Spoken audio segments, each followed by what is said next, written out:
شروع اللہ کا نام لے کر جو بڑا مہربان نہایت رحم والا ہے۔ اے چادر میں لپٹنے والے اٹھو، اب خبردار کرنے لگو اور اپنے پروردگار کی بڑائی بیان کرو اور اپنے کپڑے پاک رکھو اور شرک کی گندگی سے تو الگ ہی رہو، اور اس نیت سے احسان نہ کرو کہ اس سے زیادہ کے خواہاں ہو، اور اپنے پروردگار کی خاطر صبر کرتے رہو۔ پھر جب سور پھونکا جائے گا تو وہ دن مشکل کا دن ہوگا، یعنی کافروں پر آسان نہ ہوگا۔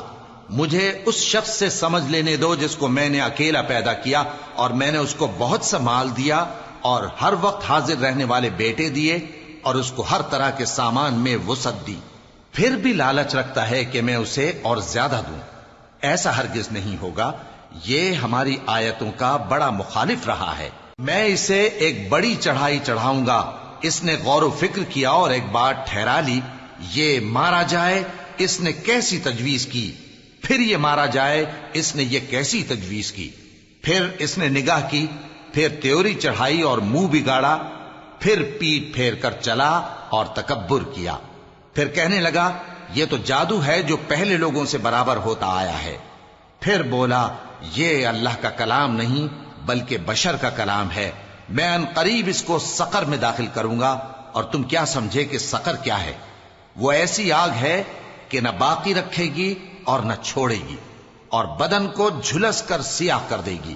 اس پر 19 داروغہ ہیں، اور ہم نے دوزخ کے داروغہ فرشتے ہی بنائے ہیں، اور ان کا شمار کافروں کی آزمائش کے لیے مقرر کیا ہے، اس لیے کہ اہل کتاب یقین کریں اور مومنوں کا ایمان اور زیادہ ہو، اور اہل کتاب اور مومن شک نہ لائیں، اور اس لیے کہ جن لوگوں کے دلوں میں نفاق کا روگ ہے اور جو کافر ہیں کہیں کہ اس مثال کے بیان کرنے سے اللہ کا مقصود کیا ہے۔ اسی طرح اللہ جس کو چاہتا ہے گمراہ رہنے دیتا ہے اور جس کو چاہتا ہے ہدایت دیتا ہے، اور تمہارے پروردگار کے لشکروں کو اس کے سوا کوئی نہیں جانتا، اور یہ قرآن تو بنی آدم کے لیے نصیحت ہے۔ ہاں ہاں، قسم ہے چاند کی اور رات کی جب رخصت ہونے لگے، اور صبح کی جب روشن ہو جائے، کہ وہ آگ ایک بہت بڑی آفت ہے، انسان کے لیے ڈر کی چیز، یعنی اس شخص کے لیے جو تم میں سے آگے بڑھنا چاہے یا پیچھے رہنا چاہے۔ ہر شخص اپنے کرتوتوں کے باعث گرفتار ہوگا، مگر داہنی طرف والے نیک لوگ جنتوں میں ہوں گے اور پوچھتے ہوں گے، یعنی آگ میں جلنے والے گناہگاروں سے کہ تم دوزخ میں کیوں پڑے؟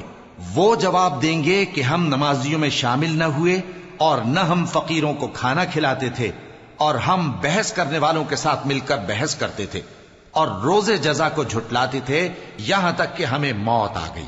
تو سفارش کرنے والوں کی سفارش ان کے حق میں کچھ فائدہ نہ دے گی۔ ان کو کیا ہوا ہے کہ نصیحت سے روگرداں ہو رہے ہیں، گویا گدھے ہیں کہ بدک جاتے ہیں جو شیر سے ڈر کر بھاگ جاتے ہیں۔